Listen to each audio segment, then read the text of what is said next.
So what's up mga kagala? Kamusta? Magandang araw sa inyo. Gusto nyo ba ng ganyan? Yung liempo na natural na walang kung ano-anong pinaglalalagay. So ayan, tapos may kasama pa yan na side dish na gulay na may alamang pa with kasama pa ng soup. Yung may crab and corn soup pa. Kaya samahan nyo ako, magluto tayo ng liempo natural. Let's go na! Tara! And here are all the ingredients.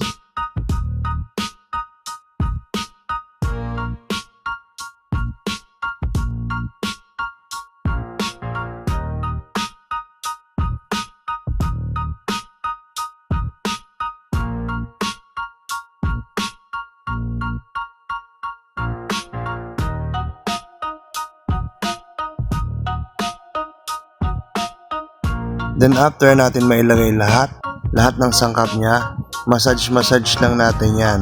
Then marinate natin for about 30 minutes to 1 hour. Then pwede na natin siyang ihawin.